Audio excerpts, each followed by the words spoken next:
शादी करके ही ये बसंत नगर का दिल तोड़ दी ये लड़की।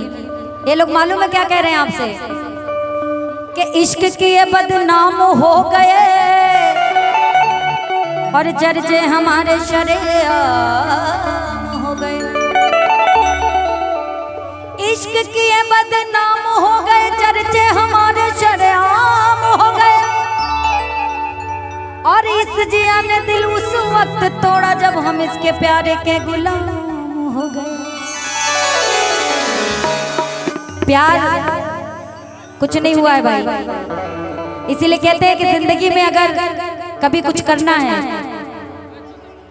अरे कहा तू काहे बैठावत बैठ जाइए, तारा के छोड़ के जाइए।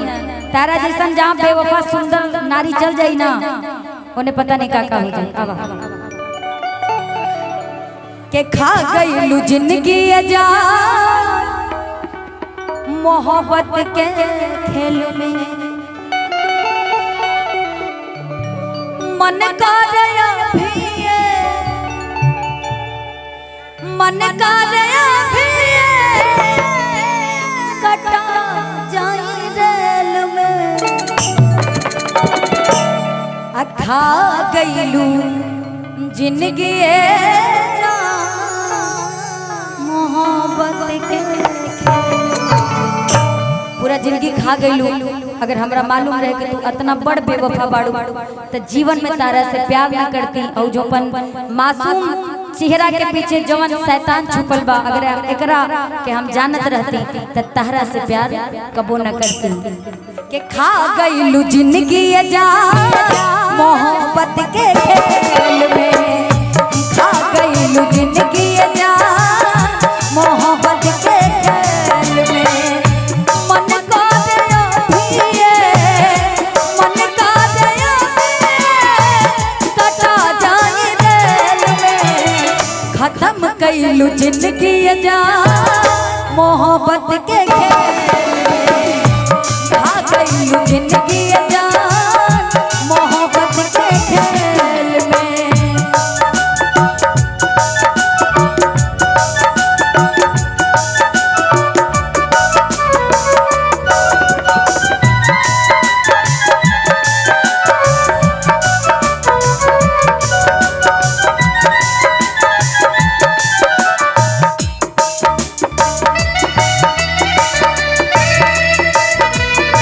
रस में रहा भैया, जवन रस बा वही में रहा, सैड सॉन्ग बा वही रस में रहा।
खत्म कईलू जिंदगी मोहब्बत के खेल में। खा गईलू जिंदगी मोहब्बत के खेल में।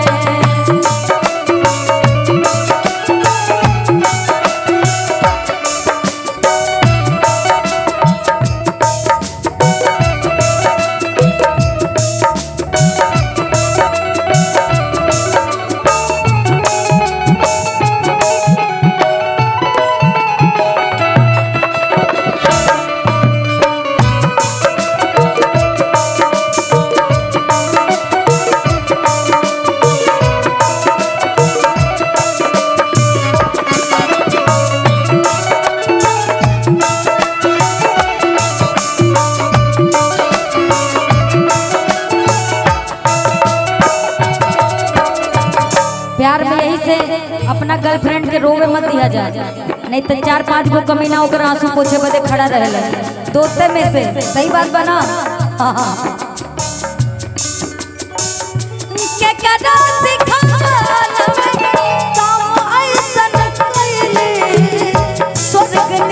जिंदगी एको तेरी से जरईली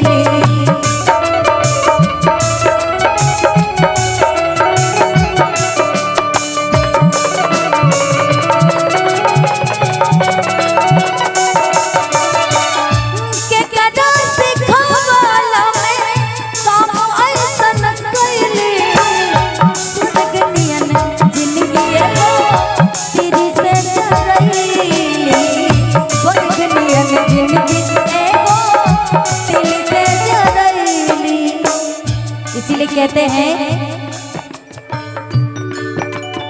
कि नजरिए हया नजरिए कया है, नजरिए हमौत नजरिए सजा, और नजरिए नजर के नजर से मिलावेला, और नजरिए के मारल के हूँ बचिए न पावेला। के केदा सिखावला में काम ऐसन कैली स्वर्ग नियन जिंदगी एगो तीली से जगई डाल गईली जान हमरो, डाल गईली जान हमरो जिंदगी झमेल में, खत्म कईलू जिंदगी जान